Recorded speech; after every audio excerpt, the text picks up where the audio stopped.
Hello.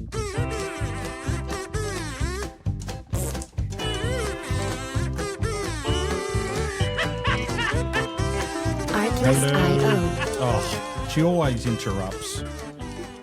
Welcome to another episode of Let's Chat About Death. And you would have noticed, for those that have been listening to our podcast, it's a different entrance music we've got. And there's another chick that talks over me because it's free. But that's what it's all about. And I'm joined on the panel with Jess and Annie. Hello, ladies. Hi. Howdy. Yeah. We've got our own microphones today. I know. I managed to get the cable for Jess's one. So Isn't it called the kababli or the Kababli? Yeah. Go back. You would have listened to the episode before, but if you haven't, go back and listen to the Brembanese. So we're going to be talking about what today? What is our subject? We are going to be talking about different ways that different countries around the world lay their loved ones to rest. So we'll be discussing some different cultural cremation practices. Yeah. And also Jess got a bit of a treat for us, so we'll hear about that in a bit. I'm always full of treats. All right. Well, let's get started. Who's going to go first? I'll go first.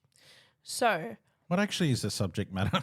it's different cremation. It's right. Oh, okay. Yep. I'll write it down for Just you. yep. Draw me a picture. So I was like, oh, Americans do things weird. Let's have a chat about that. Yep. But no, they've stopped doing things weird and they do things normal like us now.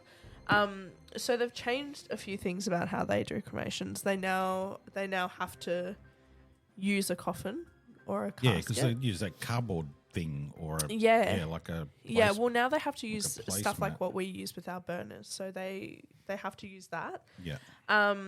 But they don't.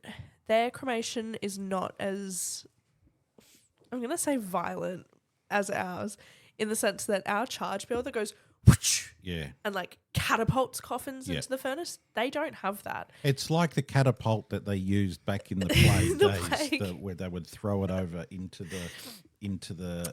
enemies' territories. Yeah. And it's like, guess what? Take that. Here's an infection. Yeah. That's the best way to win a war. Yeah. I've got to say, the first time I saw the cremation process, I was so fascinated with how they actually catapulted the coffin into the cremator. Yeah, I was not given much of a warning the first one I watched, but we did have a witness cremation and they were like, oh, it's fast. And I was like, okay. And then one of the guys at the creme was like, oh, do you want to come into the thing with me? I was like, sure. So I went into and stood next to the furnace, and that was my first. Wow. And I went, and I went, I crapped myself. I hope the family couldn't see your face. No, I somehow managed to remain very, very composed. Well but done. Then I was very lucky. One day, one of the boys at one of our local cremes, I had a new girl with me, and he was like, oh, I'll show her how we put the coffin into the cremator. And I was like, oh, yeah, cool, no problem. But before that, he had to scrape out the person who was already in there and put them for processing. So I was really lucky because I got to see that part as well, and that was something that I'd never seen before. You're right, Christopher. Are we keeping you awake? What's the subject matter? Yeah. Let's get back to that. Yes, but yeah, in America they do pretty much the same thing as we do now. Inappropriate to be using that language. Luckily, I bleeped it out. Yeah, thank goodness for that. But they do pretty much the exact same thing that we do now. They just put the coffin in a lot more gently. But yeah, same sort of stuff, removal of pacemakers, and they also go up to their 2,000 degree Fahrenheit. What happens if we don't remove a pacemaker?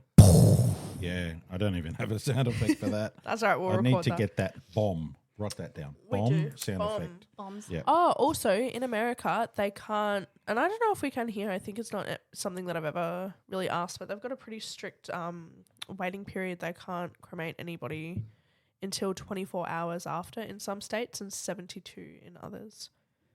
Oh, I think that we've got 48 hours to get a death certificate, so Yeah. we're well and truly over We will that never have 20 that problem no. here in It's Australia normally- to cremate well, within 24 hours. The doctor's on holidays. You're just going to have to wait. It's on his lunch break for a week. we're I so am, little busy. side note, I am going to get a trumpet so that I can just follow doctors around and make a whole lot of noise until they actually give me the certificates. That sounds perfect. That sounds really, really My effective. plan. Another fun little fact that I found, which I accidentally found this one, was that we've been cremating since the Stone Age. So since 3000 BC, we have been doing cremations. Yeah, well, that would be right, because when you look at even the Viking days of, out in the boat, Yeah. I don't know. It's. I reckon over the years there's been, because you watch movies. Once again, you watch movies and everything's like, oh, we'll bury them, and then other movies you see that they're the cremation. So Yeah. But my head automatically goes to, oh my God, he's on fire. Like, oh, do we put him out or what? like just that comedy. Like, oh, that's a thought. We could make some money off that. It's like, I have to say, back in the caveman era, the first person who died, what did they do with them? Did they understand that they had died? Were they confused as to why they stopped bring Boris in. talking and turned green? I don't know. I reckon they probably got really scared with it. Yeah. Like, That's wild. Imagine being the first person to see someone die. Sorry, that's just what my brain thinks about. I'm still not trying to process that whole question. But now I'm going to think about it. It's probably what I'm going to lay awake and think about tonight. Oh, that's exactly what I do every night. That's why I don't sleep very well. Next, and this one was really interesting, and I knew a little bit about it from what we've discussed previously, but I did a little bit of a deeper dive into it, and that is traditional Hindu cremation practices. So what they do is they carry the casket. So family members carry the casket on a stretcher to a pyre, which is a big pile of combustible material. Yep. And then once the body is placed on the pyre, the eldest male relative, so it doesn't have to be a son, it can be a brother or anyone, circles around the pyre 3 times, sprinkling the holy water, and then lights it on fire. So they thinking of that, like that's your loved one, that's your mum or whoever on that stack. Yeah. And you're going, I'm going to light the fire. Like, I don't know. I don't think I'd be able to do it. But I guess if you're brought up in that side, like it's just second nature, I guess. I don't know. What we've seen with Hindu services. We'll get you to talk in a minute, Jess. We'll just no, it's all good. I'm on the bench at the moment. We're all good. Let me just get it out of my system. Yep. What we've seen with Hindu services is that they are very acts of service oriented. Yeah. So they do things perform acts of service to honor their loved ones and that sort of stuff. So I think for them growing up in that and knowing that that is something that you do for your family member, it wouldn't be like I'm lighting my mum on fire. You know what I mean? My head still goes there though. Yeah, absolutely. Absolutely. Mine would as well. Also, they. But you just grab 5 litres of fuel and just I don't know. So yeah, but if you ever get YouTube is a really good thing. If you want to go and have a look, at Hindu services on the Ganges River. Ganges, yeah, and it's full of colour. Like everything's colourful, and it's like they all come together and eat together, like while their loved one is just undergoing a cremation. But once again, it's their culture. That's what they do. I think that it's very really beautiful, really. Oh yeah, and because they believe so heavily, they believe so heavily in rebirth and in Reincarnation. And we've spoken about that in other episodes too, about once the cremation takes place, what the bones look like. Yeah. Will then represent where they go. If you saw my hands, it would be like, oh, like where they go, but you can't because it's a podcast. I would love to know what different formations mean for different people's futures. Yeah. Well, I think there's an animal, then there's a human, and then there's I can't remember what the other one is, but we'll get back to you. Oh, it's something. So it's either one of those, I think. So it doesn't narrow it down to like you're going to be a dog, a bison. I think it's just it's normally the priest that looks at it. Yeah. And then they determine what you're going to be. Yeah. That's cool. I like that. Yeah. Just quickly, when the eldest male relative is walking around the pyre, they walk anti-clockwise so that they can keep the body on the left side of them while they walk around. So what's the significance with the left? No idea. Didn't research that. Didn't get that far. There's a lot lots to of research. information. Oh, I know. But that'll be another thing we can come back to you about. Yeah.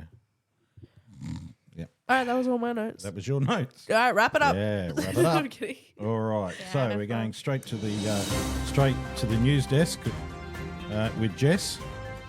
And Am I reading the weather or sport or sport, anything, whatever you've got, Yeah. whatever you got there. Yeah. Look, on the back of what Annie's just discussed with, Hindu faith and culture, I was really lucky to travel to Bali a few months ago, and we were there at the very end of Ramadan. So I got to experience some really beautiful cultural scenes there, and spoke to the locals, and I certainly want to be able to go back. There is a village in Indonesia, so it's the village. Now, just excuse my pronunciation here, I may get this wrong, but it's Trunyan or Trunyan. Yeah. Now, this village is very primitive, so native villagers there. So what they do for their deceased, and it's very, very specific, is once, Well, it's in Indonesia. It's not in the Pacific. No, it's not in the Pacific. So their deceased are laid. Just getting it done. I'm just geography. Like, how did you go at school for that? Yeah, well, Yeah, in the Pacific Ocean. Sorry, folks. I need to shut up. 17-side conversations with Chris Bremba. So there's in the Trunyan cemetery, there is they call it the Holy Banyan Tree, and the deceased are laid at the foot of this tree, so they're not buried, they're left in the open air, and it's quite specific in the sense that the people that are laid to rest there are their villagers. They are married, they are adults, their bodies are to be fully intact. So, no amputees, no accidental deaths, no open wounds, nothing, so someone has to have died of a natural cause. So this what is it, a banyan? A banyan tree. So is that just... Yeah. Now I'm interested to know. So is it like a big, huge, like oak tree type thing? Massive, yeah. So obviously that's got something. It does, very and apparently spiritual. these specific trees. So it's considered the holy tree in the cemetery. So the trees that came from the Pacific. From the Pacific, yes. to Indonesia On the boat. on the boat. So there's just like the deceased are laid at the foot of the tree. They only lay 11 at a time. So I don't know the significance of that number, but 11. They build, so the bodies are covered in cloth, and I'm reading my little notes here. So cloth and bamboo, and they build like a prism, like a teepee over the top of the bodies, but they're still in the open air and they are left to decay naturally. But the pungent aroma from this banyan tree is enough to neutralise the smell of decomposition. So it's it's a smelly tree anyway. Absolutely. And apparently these trees don't grow anywhere else. So it's just want to. Yeah. So then what happens is once these people these bodies have decayed, their skulls and their bones are moved to the paths in the cemetery. So visitors can go, so tourists can go and see this cemetery. I would love to go. You imagine the vibe there, though, the energy I think the energy would be attached to that. so overwhelming. Far out. It's incredible. So it's incredible. how accessible is that place? Well, I don't think it's easily accessible. You can travel via a boat, so it's only accessible via boat. Via boat. Via the boat. And you have to have someone, a villager or someone in the know that can take you. Yeah. So, so that definitely something I would love to travel back again to go and see that. They have other sections in the cemetery too, so and it probably then goes hand in hand with the Hindu custom. So there are a burial section there as well for babies and children. Yeah. And their age for that burial is determined by, now I was just reading about it, so like the milk dates on their teeth. Yeah. So obviously babies don't. They're used by dates on their milk. Yeah. So it is sacred that they are buried. Don't look at me like that. Sorry, my nose is so blocked. Oh my God. And then there's also a section in the cemetery for people, so adults that are unmarried and or have passed away in maybe an unfavourable way. So an accident or maybe where their body has been disfigured or wounded or not intact. So do they believe that they don't reserve the right at that point to go to the reincarnation point? I maybe like don't unless know. you're of full capacity. Yep. Then I was trying to research a little bit more. I'm so fascinated by it. But I couldn't quite find the information that I was looking for as to why it's done that way. And if we approached a lot of locals and things like even some of the people that are Hindus, a lot of the time they don't unless they're old school, they won't really even the new ones. So the guy don't talk about I don't it. even know about it or what this is. We just know that this is the process that we need to go with. Yeah. But that's why I find their faith so unique. Absolutely. With what they do. And, what we do in Australia, and you would have heard us say this on many episodes, is we do things quite simple.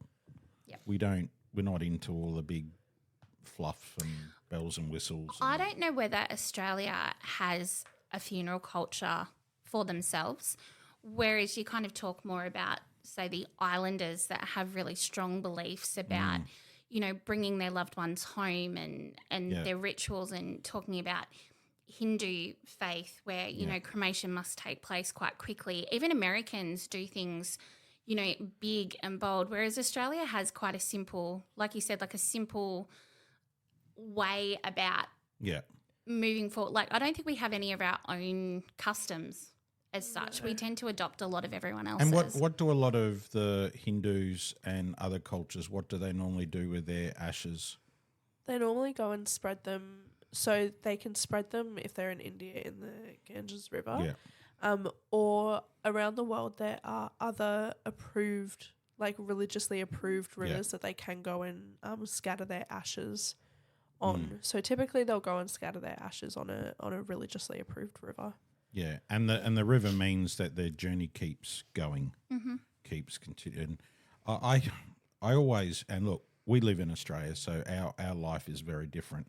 So please don't take offence to this. But when I look at their river and it's quite polluted or dirty, you just think people are swimming in that. You know what I mean? And do people swim in it? Oh yeah, the kids, or they go there and they clean their clothes and all sorts of things in it. Like it's quite a kind of reminds me of like how polluted the Yarra River is. Like you go to the similar. city and you're like, I don't know whether I'd be getting in that for a swim. No, and just even just the thought of touching the bottom. Ugh. No, thank you. No, thank you. So the ashes, That's a big, because a lot of them, even with burial, when it comes to little bubs, is they never go back. Once the baby is it's only placed, their earthly body or their I kept seeing when I was researching this subject before, the term corpse kept being used. And I mean, that's a term that we don't use in this industry because it's such a, I don't know. It's cold. It's such a cold phrase to use. But for people. the cadaver.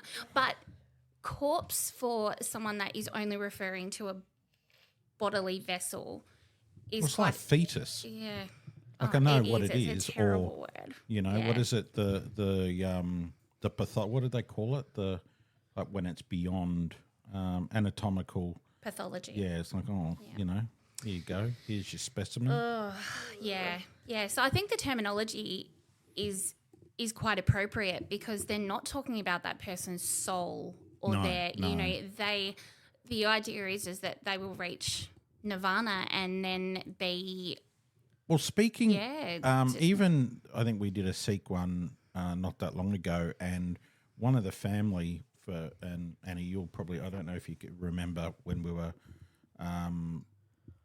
waiting or something for something to happen in the chapel, and he came up, one of the guys came up and he said, "How many dead wood do you have?" And I'm going, "How many dead wood?" And I went, "Sorry?" And he goes, "How many dead wood do you have?" That was when the family came to dress Dad down. Oh, that's here. it. Yeah. How many dead wood do you have? How much timber do I have? And then it clicked that that's what he means. They're just like pieces of wood. It just doesn't matter anymore. Yeah, that's just their earth body. And I don't know if I like to use dead wood. Yeah, it's an interesting term, there's Dad. isn't it? He's just a piece of dead wood. But we try again, so hard to use appropriate language, deceased, loved one. But that was normal. Yeah. That was normal to them. Like it was, Yeah. and I've actually never ever heard anyone talk about a deceased like that. No. And I'm not saying it was a bad thing. It was just took me back. I'm thinking, do you want some timber? I think it's just because we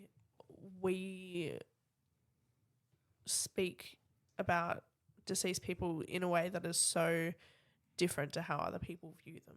Does that make sense? Yeah. Like I think that if it was anybody else who is not in the industry, they'd be like, "Oh, haha, dead wood." Dead wood. Yeah. No, it is very different. And I think, even looking at that little village or little island or whatever it is, I mean, how would they have originally thought of that place? Like, what was it they went, that's a block of land there. We'll utilise that as like that tree. And it's only that village that still has those funeral customs, whereas the rest of Indonesia, Bali especially, is very heavily Hindu populated. Yeah. So cremation, all of those processes are still very much. So this is still a very, like I said, a very primitive native village, which is amazing because there's just not there's not many of those places left in the world. Like even that tree, what is it? The banyan tree. Banyan tree would probably have a similar stench to the corpse tree, corpse flower. Yes, something like that. And it only flowers once a year or whatever. And it smells like our wheelie clean spray. Yeah. I think they've actually got one of those at Garden World in Keysborough. Oh, do they? Yeah, they do. They do. Oh. I think that I'd want to go because I've never seen one before. I think that I would like to go and have a it'd be just like when Annie does her business and she goes, "Oh, sorry, it must be the corpse tree." Yeah, just blame that. Yeah. Blame that now. yeah, absolutely. maybe there's a banyan tree somewhere. Yeah. Wow. Well, some really interesting topic. Interesting topic that was spoken about today. And different protocols and how things are, and so maybe you've been to some areas that that you've learnt a little bit. We would love to hear from any of you. If you can reach out to our socials and let us know, because it is an interesting fact. It's just, I love it. I love learning about different cultures and what they do. That, I think, is one of the best parts of our job. Yeah. Being as diverse as we are and looking after so many different families in so many different cultures, we get to experience all of that on a daily Oh, yeah, definitely. level. And every time we look after a family, that is culturally different, I guess, to our own families, I learn something new every time, and I love it. I absolutely love it. Yeah, yeah. Oh, it certainly makes our job a lot. What can you say? Richer. Yeah, really, for that. Yeah. Rather than come in, same thing day in, day out. It's not like that at all. Because it's never the same thing. Even our usual run-of-the-mill Aussie services, they're never the same. No. Do you have, I guess, talking about this, Chris, do you have a favourite culture that you like, or a different, I guess, even talking about religion, different churches, different cultures? Is there something that you really look forward to being a part of? Oh, look, I think I just like, when I see a haka come out, or other sort of singing or dancing. Yeah. I think that's different. Yeah. And I'm not saying that, the Islander funerals are full on, like they've got a lot of moving parts in them, but there's a purpose to it. And, we do what we have to do to get that person back as quickly as we can. But so the Islander ones, I enjoy that side. Their services can be very drawn out for certain religion. They might be Mormons or, and there's nothing wrong with that religion, but they have a family service, and then they have which might go for 2 or 3 hours. And then you'll have a general public service that'll go for another two hours. Yeah. And then they have the food. Wow, the food is just The food's amazing.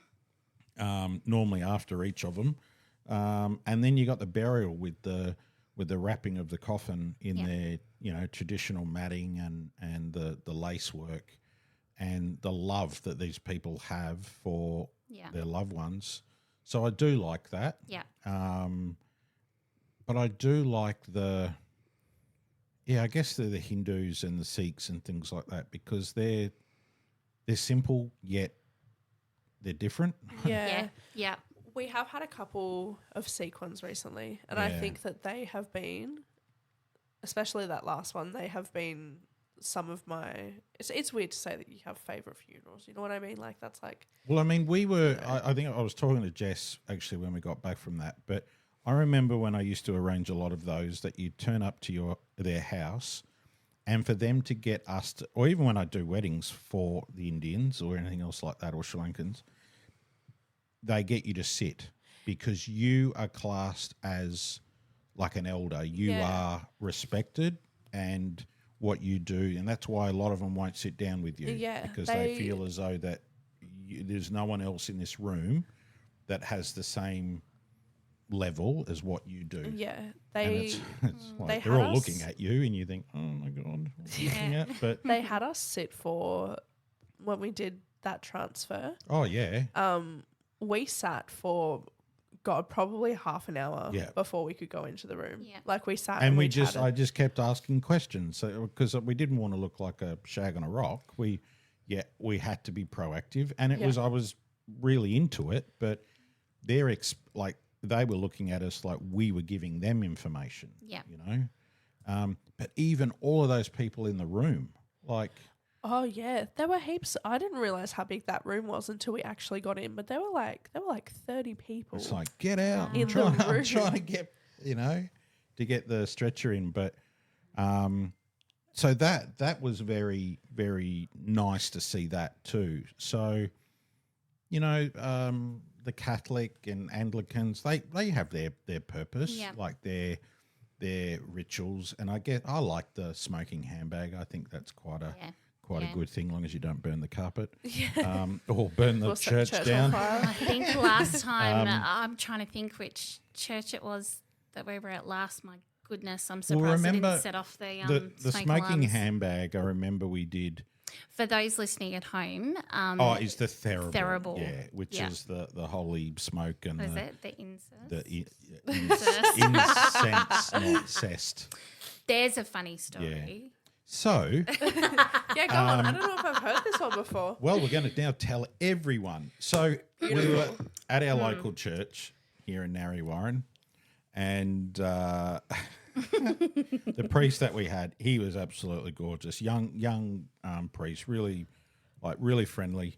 Anyway, we're talking to him, and then then Jess comes in and goes, "Oh, Father, hi. Can you please tell me when I need to do the incest?"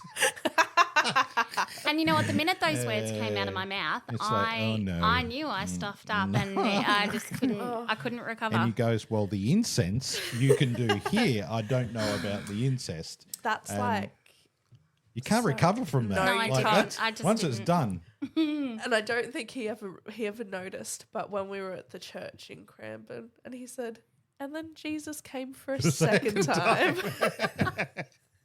Sometimes look, we're going to get in trouble. We're going to get in trouble for having a bit of a. even some of the pictures that they have in some of the churches, you look at it and look, it's my mind goes all sorts of places, but like I said, we're not taking the Mickey out of because Mickey being Catholic. You like that? Ba-dum-bum, tss, thank you. I said I didn't even have a drum thing there either. I'll just go, how's that? Perfect. But yeah, that whole with churches and some are just beautiful, magic, especially the one in West Footscray and our Lady Lebanon Help of People the by the sea. by the Star of the Sea. Star of the Sea. Star of the yes. Sea, Lebanon. St. Mary's Star of the There's a Sea. sea, Star that's of the it. Sea. That is the most stunning Yeah. church. I don't think I've ever been as cold as I've been in And anywhere before, but I beautiful don't church. know where. I think was that was the church that had because there was a normal Jesus, but then there was a coloured Jesus. Now I've never Yes. seen that Yes. anywhere before, No. so I don't know where that comes into that what ritual or tradition that is, or what they were on either side of the church, they weren't together. So maybe it's representation that some cultures believe that Jesus is more of their colouring against what I guess the Western and all that world is like. Oh, you're white. Jesus was not white. No, Jesus no. was not white, You look at but- any of over that country that they're of that tanned. Yeah. But I think that's Olive. that's something that and I mean, look, I'm not a religious person, but there is always something that rubs me the tiniest little bit of the wrong way when I see white Jesus, because I'm like, he's not historically, he wouldn't be white. He would No. be But Middle Eastern. no one has ever come back to tell us anything different. We're only going by an illustrator's picture of it. Absolutely. If they didn't draw him with a beard, well, then it would be Jesus clean shaven. Really, when you think about it.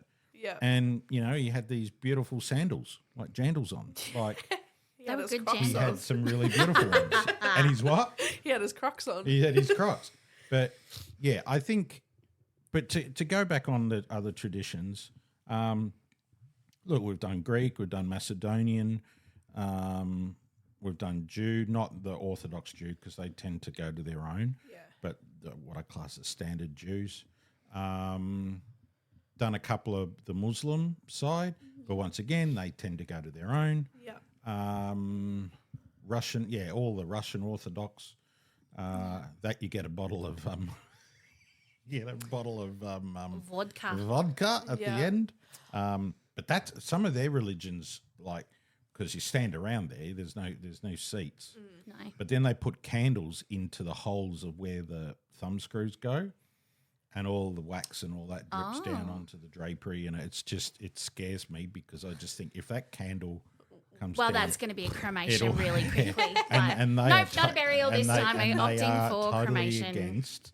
And that's the other thing, society has now changed where there's probably 80% go cremation and the other percentage goes for burial, but there's still some religions that are very much you will be buried. Yeah. And this is the way.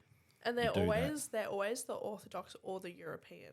Yes. Pretty much always. Yeah. I will say my favorite part of especially Serbian Orthodox is that at the end of the burial they have a little shots table set up. Oh yeah. With rakia shots. And I don't know if either of you have ever had rakia, but it pretty much translates to fire water, and it is like it is in high percentage. Yeah. I had a homemade rakia once. It was 80%, and I was not told that it was a sipping drink. It was handed to me in a shot glass. So I went down. Yuck. and it was terrible. But at these funerals, they're all shotting it like nothing. Yeah. Oh Because my they're used to goodness. that. Yeah. Yeah. And they go, oh, very good, very good. And you go, oh. Yeah. I remember Cherie and I were it was a children's burial. Oh God, I'm just trying to think now, but it was so Greek. Yeah. So at the end of the burial, I think, they had their grappa and their homemade biscuits, it was expected that everyone, took that. And Is it gluten-free? Cherie actually asked that if it was gluten-free. But, they handed us a shot each. And I was driving the hearse that day. So, Cherie took hers and then I handed her mine because I thought, no, I can't. Did she take it? Did she take the second one? She did. Oh, my she did. God. And we, it was lovely. Like, we stayed with the family for a bit. It was beautiful to be a part of that. But we walked back to the hearse and I looked at her and I thought, oh, you've gone a bit rosy in the cheeks now.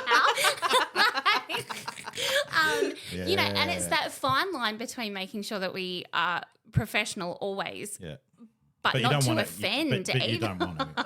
Yeah. And then I thought, There's shit, been- if I there's take been that and then get pulled up in a hearse Many afterwards. a staff member, like in my previous corporate role, that they would say no, we can't, and you could see the family was just saying, mate, we're not asking you to do much. Yeah.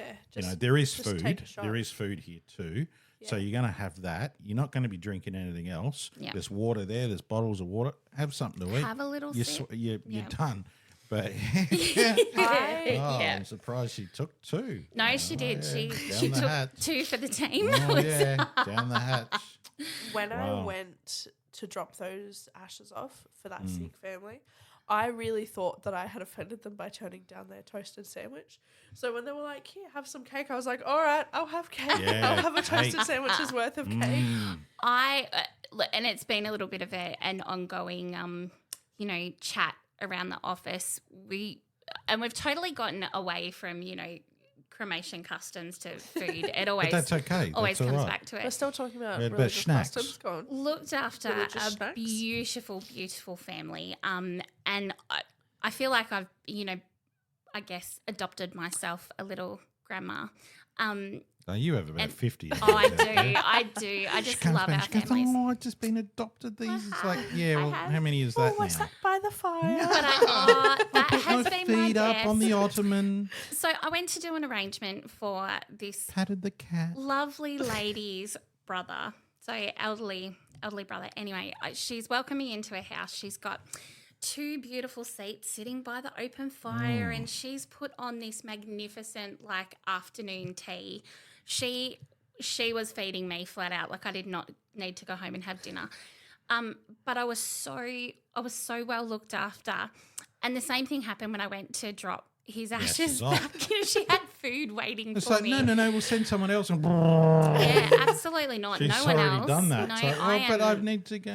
I need to go and do gone. this personally because she it was like a little high tea. It was beautiful. And, coffee and With those chicken chive sandwiches. Oh, I bet she got. Which you said chicken you were going to sammies. cook that. Amazing. You were going to make that, by the way. I know I'm going to. I will. I promise. we I'm broke at the Yeah, moment. that's Okay. all right.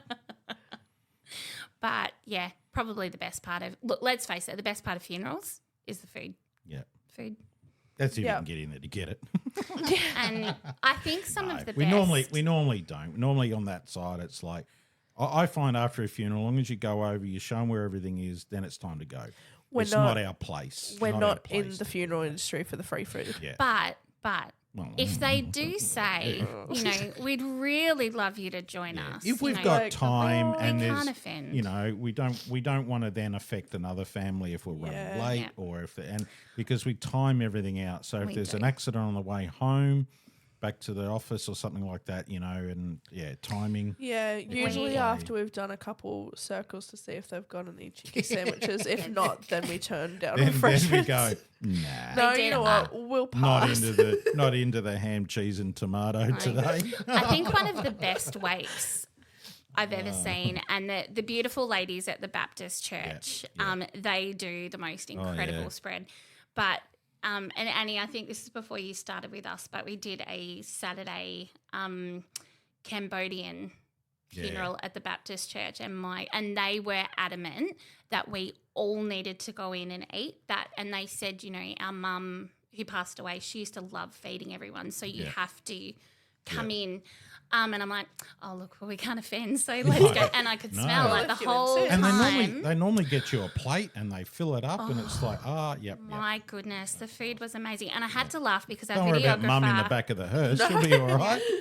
Well, I think we sent Sam back with the hearse, so we let him go and do what he needed to do, and we all went in. You go and eat. But the funniest thing I think I've ever seen was Bev, our videographer. She came in as well, and she was like, oh, my God, is that okay? And they were so, like, they just wanted to feed us. But Bev doesn't like spicy food, and the Cambodian food was so spicy. Now, Bev's from the country, in Wonthaggi. So, you know, they're used to just the meat and free giving away veg. where she lives. Oh, there's probably heaps of Bevs and Karens down there. The only spices they use are pepper. But yeah, that was probably one of the best. But yeah, we tend that looks normal. We tend to tease each other a little bit, and like we'll send a sneaky photo of the fantastic grub that we're eating just to rub it in. Although we had a lot of self-control because we didn't send you photos of our schnitty rolls when you were on that big funeral the other week. Don't disclose that. We ate nothing that day. We didn't show her the photos. Rude. Well, there you go. We've gone from cremation bits and pieces and burials to food. And speaking of that, I'm quite hungry now. It's a very natural progression. You know, so... Cremation, food, same. Thank you both for joining us again. And for everyone out there in podcast world, thank you once again for listening to our wacky and weird podcast series that we do have.